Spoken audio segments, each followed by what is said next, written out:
राधे राधे। आशा है सभी लोग आनंद से होंगे, प्रसन्न होंगे।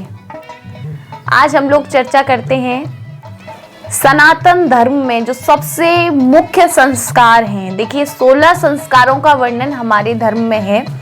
पर जो मुख्यतः 2 संस्कार, एक तो विवाह संस्कार और बल्कि ये कहिए कि पुरुष के लिए तो 16 संस्कार महत्वपूर्ण हैं, बहुत आवश्यक हैं, पर स्त्री के लिए अगर माना जाए तो सबसे महत्वपूर्ण और सबसे ज्यादा जो जरूरी संस्कार है वह विवाह संस्कार है। इसका पालन और अगर विधि विधान के सहित नियम पूरे मान के और जो शास्त्रीय पद्धति है उस हिसाब से अगर हमारा विवाह आज के समय में होने लगे तो कभी भी पति पत्नी में और उनके संबंधियों में कभी भी किसी प्रकार की कोई परेशानी, कोई समस्या जो आज के समय में हम देख रहे हैं वो हमें देखने को नहीं मिलेंगी। इसलिए जो ये वैदिक संस्कार विवाह का हमारे धर्म में वर्णन है, इसमें एक प्रथा है कि जब भी हमारे सनातन धर्म में विवाह होता है तो विवाह के समय हम लोग सभी के पंडितों के, आचार्यों के मुंह से सुनते हैं, अपने परिवारी जनों से भी सुनते हैं कि विवाह के 7 फेरे।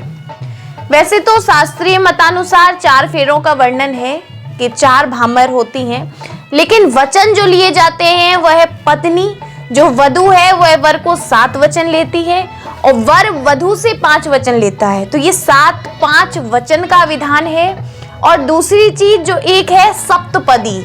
जो आचार्य लोग, जो विद्वान लोग जानते होंगे तो वह लोग जानते हैं सप्तपदी और सप्तवचन में अंतर है, दोनों बातें भिन्न हैं। सप्तपदी आचार्य जो विवाह कराते हैं वह अग्नि की उत्तर दिशा में उत्तर में 7 आलेखनों का निर्माण करते हैं, 7 वो बनाते हैं आकृति,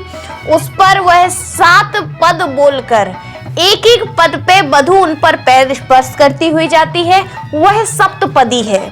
लेकिन जो 7-5 वचन का जो विधान है हमारे यहाँ कि कन्या अपने पति से 7 वचन मांगती है, जिसमें कि पहले वो सबसे पहले कि आप किसी भी धर्म कार्य में कोई भी पूजा पाठ करेंगे, दान इत्यादि करेंगे, हवन करेंगे तो उसमें कभी भी आप मेरा त्याग नहीं करेंगे या मेरे बिना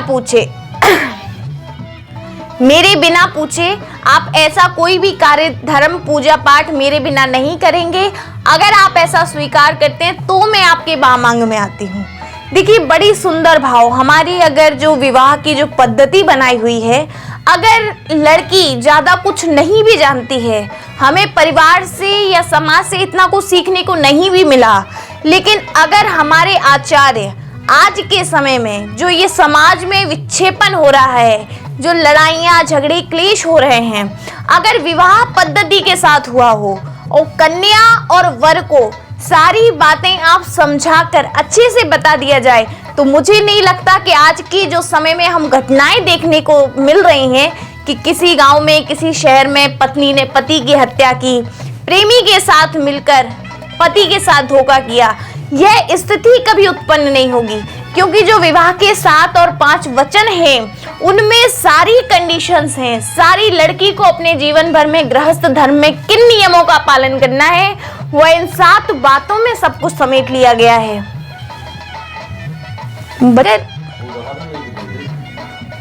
तो अगर हम लोग ऐसा चाहें कि हमारे जीवन में शांति रहे, देखिए माता पिता भी चाहते हैं कि हमारे बच्चों के जीवन में, देखिए विवाह होता है तो माता पिता की हृदय से इच्छा होती है कि हमारे बेटे और बहू सुरक्षित रहें, कुशल रहें, परिवार सुखी रहे। तो अगर आप चाहते हैं कि आपके बच्चे, आपका परिवार सुख से रहे, आनंद से रहे, तो सबसे जरूरी है कि विवाह विधि विधान से, आजकल जो सिस्टम चला है फोटो सेशंस का, आप पार्लर में 2-2 दिन का टाइम देते हैं, 1 महीने पहले से बुकिंग करते हैं, आप कैमरे वाले में 4 घंटे का टाइम देते हैं। लेकिन मैं यही कहूंगी कि इस बदलते दौर में जो ये समय बदल रहा है, देखिए होगा तो समय के अनुसार, लेकिन जितना हम अपने परिवार को और अपने बच्चों को संभाल सकते हैं, आज की इन बिगड़ी हुई स्थितियों को संभालने के लिए सबसे अच्छा तरीका है कि अपने धर्म, और अपनी सनातन संस्कृति का पालन करना।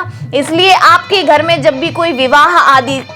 क्रिया, जो भी कार्य, शुभ कार्य हो, तो बहुत ही अच्छे से आप लोग निश्चित कर लें,